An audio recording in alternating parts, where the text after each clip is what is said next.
Yeah. What's up, y'all? It's your boy Rum 300 again. I am so excited to bring you this review. You've seen the presentation. This is going to be of Mona Diorio's Vanille. Now, there is plenty of reviews for Mona Diorio's Vanille, but no one has the review with the new presentation. Now, let's get this out of there. I know people are thinking or wondering, does it smell different? Some people said that. I'm here to tell you, it smells exactly the same. The formulation has not changed. I have had decants and samples of the fragrance in the original packaging, and I still have a large, roughly 5 ml decant of, not decant, well, it was a sample that they gave me from the line, and they smell identical. So the only thing that has changed is that they basically made it smaller and changed the bottle design and changed the packaging. That's it. Just wanted to get that out there before anybody starts tripping. Now, let me tell you about this beautiful fragrance. Now, Mona Diorio Vanille, it was introduced to us in 2011. It was created by Mona Diorio herself. As you know or may not know, she has passed away since. She's been gone passed away about maybe several years now. But in her time of creating fragrances, this to me is one of her staples in all of Mona Diorio's collection.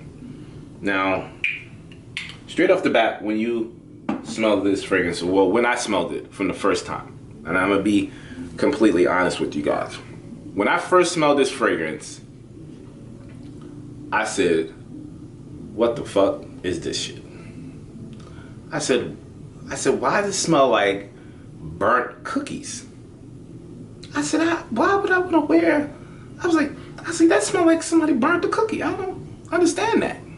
That's the first initial smell. It was smoke, and then actually I couldn't associate it with a cookie. I just said it was like burnt bread, like burnt sweet bread, and that turned me off immediately. I was like, I put the sample down. I said, I would never buy this. Now, understand, this was about 5 years ago, maybe about 4 or 5 years ago. I was fairly new into niche fragrances. I was just, dipping into the niche world.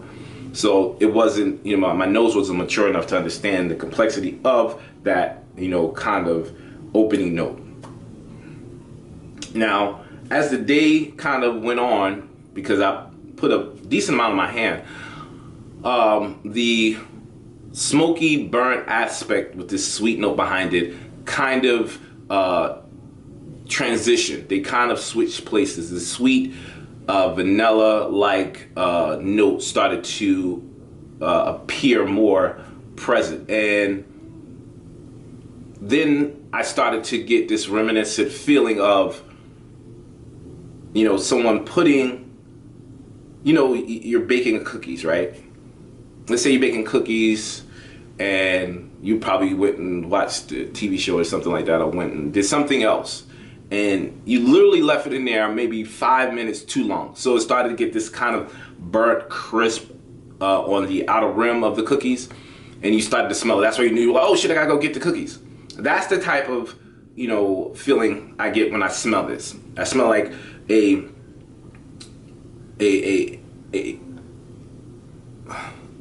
how can I say it? A vanilla cookie just out of the oven, but slightly overcooked. Now, with that, I also get this kind of syrupy kind of thickness that goes on with it that is introduced from the amber in this fragrance, which is also kind of combined with this sweet note.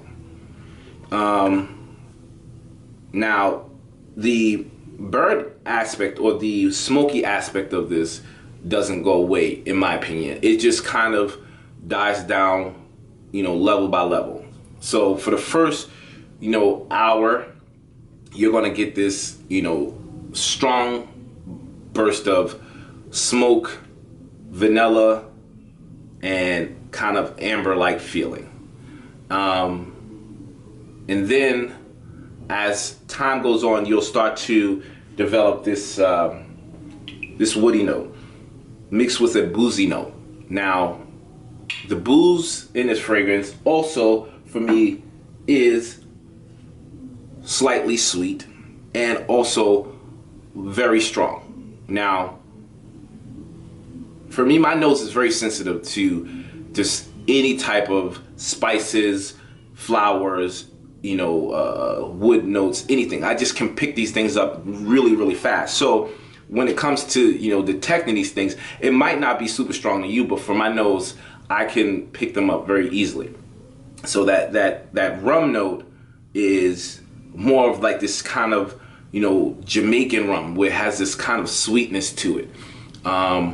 The wood that comes in is slightly campfire-y wood, kind of. It is reminiscent of a campfire.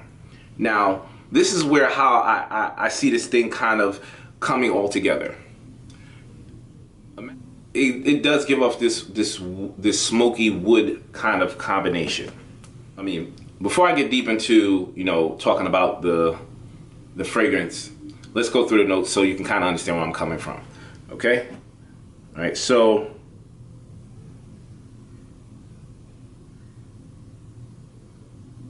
yeah, I didn't remember the notes, you know, so I'm going to read them off as I see them. So top notes, you have pedigree, clove, rum, and bitter orange. Middle notes, you have vetiver, sandalwood, gaiac wood, and ylang-ylang.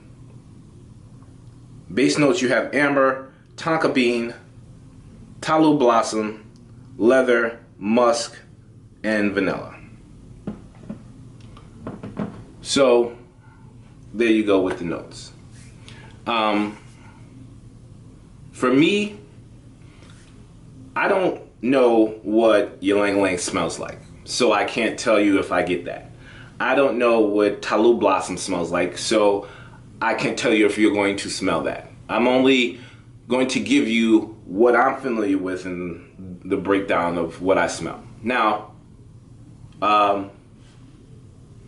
you do get, during the middle, you know, heart of the fragrance, you do get this, you know, boozy, smoky, slightly citrus type of a feel. Now, when I mean slightly, I mean very faint citrus. It comes and goes and comes and goes throughout the heart of the fragrance. It is pleasant, but if it wouldn't be missed if it wasn't in there. I wouldn't be like, oh, I wish they had a little bit of a citrus note in there. But primarily, it's very reminiscent of either cookie dough or vanilla cookie that was slightly burned. And so when you get to the heart of the fragrance, you do get this, you know, smoky, woody type of feeling. And it's kind of like a kind of campfire feeling, in my opinion. It has this, you know, sitting around the campfire, burning wood, having a conversation, possibly having a couple of drinks. If rum is your drink, I think that, you know, complements the whole, you know, idea of what Orio was trying to create. Now, the dry down for me is where the fragrance kind of shines the most, because that's where, for me, the vanilla, the tonka bean, and the leather kind of takes over and makes this fragrance unique. And when I tell you, man, this fragrance is unique. There is no concept or even path of another vanilla fragrance that has taken this route. It is very, very dark. It is, you know, sweet, but also has this elegance about it. It has this attraction where you just want to kind of get a little closer to who's smelling like that, because I guarantee you, if you wear this, you will get noticed. You will cause some type of conversation with someone, especially anyone that's enthusiastic about fragrances. There's nothing on the market like this, and that is, to me, rare when it comes to vanilla fragrances, because they all have this similarity to them. They always kind of stay towards the either gourmand side, or it becomes damn near candy sweet. This does not. This has I guess you say it steps into gourmand territory, but it still kind of stays closer to an oriental woody fragrance. And let's get back to the dry down. This amber, vanilla, and tonka bean, they all have this, you know, this confidence and present like feeling. It makes me feel like that when I'm walking into a room, or when I'm entering a room, I'm going to turn heads immediately. I'm going to get a conversation going just off of what I'm, you know, smelling like. And not saying that you're going to bring up the conversation. I'm pretty sure the conversation will come up. Someone's going to ask you, and you can, you know, tell them if you want to. That's happened to me on several occasions when this. I walk into, you know, either one of my comedy clubs that I'm performing at, or just kind of chilling. I've actually walked into, I think it was Neiman Marcus, and a couple of dudes were walking out, and they aggressively came up to me, and it was like, yo, my man, hold up. Yo, come here. And I thought they were kind of like, you know, approaching me on something else, like they wanted to start something. But they was cool. They were, you know, cool. They were like, yo, you got to let me know what that cologne is. You know, most guys don't say fragrance. So they're like, yo, what's that cologne you got? So I didn't want to go deep into what it was. I just, you know, showed them the picture of what it was. It was, both of them was like, yo, I'm going to get that today. So that, just walking past someone, you can, you know, get this fragrance, you know, whiffed of it, and you definitely will be like, yo, I don't know anybody smell like that. This fragrance, if you have to say, and we're going to talk about longevity, you know, we'll talk about projection, longevity. I think this fragrance is a solid 8-hour fragrance. Projection wise, I think that it is in the middle. It's not weak and it's not super strong. It's present at all times. It doesn't disappear. It does kind of die down just slightly. If you say this thing was present, I would say 50% of the fragrance will stay with you pretty much the entire day. It definitely projects roughly about an arm's length in every direction. I don't see it projecting any further than that. And for me, it quenches my thirst when it comes to looking for unique, abstract vanilla fragrance. And that's what when you're an enthusiast about, you know, these things, you want something that's going to be a little different. You don't want the same thing. Now, this fragrance isn't new to the market. It is not new to the fragrance community. It's just better than most, in my opinion. It's better than a lot of vanilla type fragrances. I urge you guys, definitely get your hands on this thing. Check it out. It's beautiful. It's, you know, one of a kind. Don't be hesitant because they changed the packaging. It's still a beautiful, you know, rich vanilla, you know, kind of fragrance. It's unique in the sense of, if you looked at a painting and you had to compare a painting that was like drawn specifically how, you know, you see a portrait of someone, they got every detail right, and then you have an abstract painting that was probably used with oil, and it was, you know, someone used, you know, just kind of splashing the paint onto a canvas, and the same portrait came out of the lady, but just not as detailed as that, but, you know, equally as beautiful.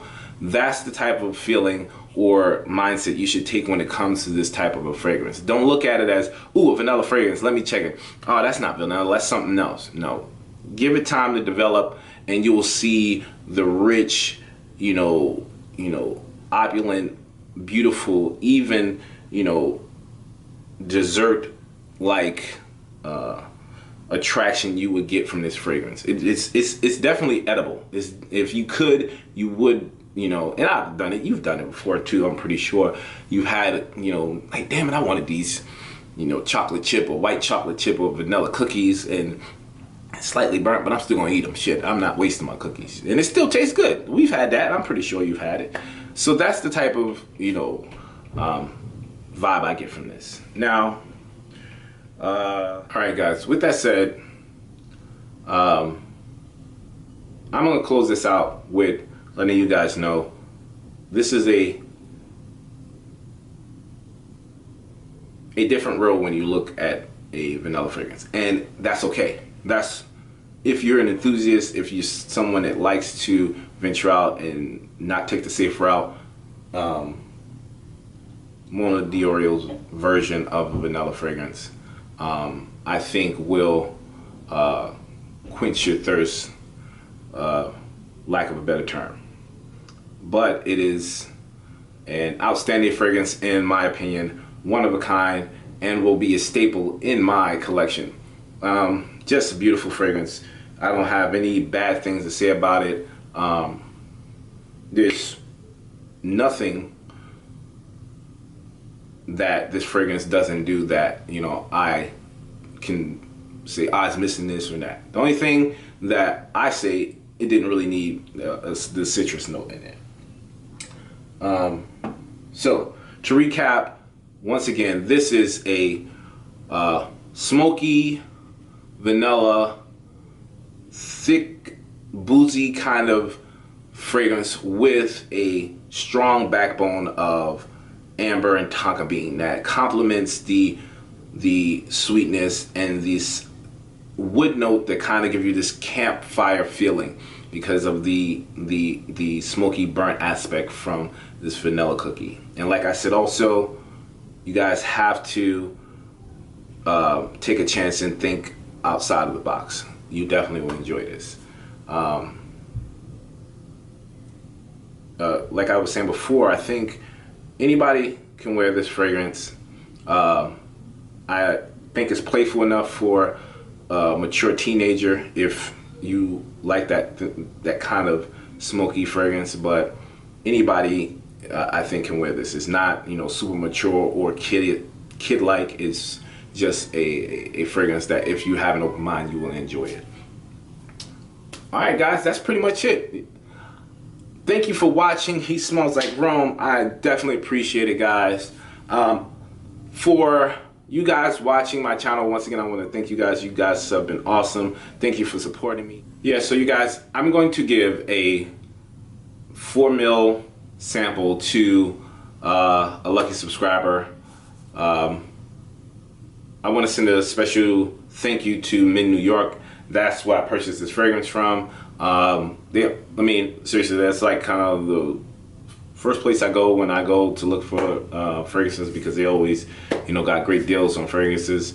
So thank you for Mona de Orio's Vanille. You guys are awesome. And all I do is comment, subscribe, or share this video. Give me thumbs up. You don't have to do all of them. Just do one of the 4. And once again, I'll give you guys a week and I'll message you guys and tell you who's the winner. All right. I'll check you guys out later. And like I always say, it's okay if you want to smell like Rome. I'll check you guys out on my next review. Stay tuned. Peace. Some days I forget. forget. Some days you're just a train away.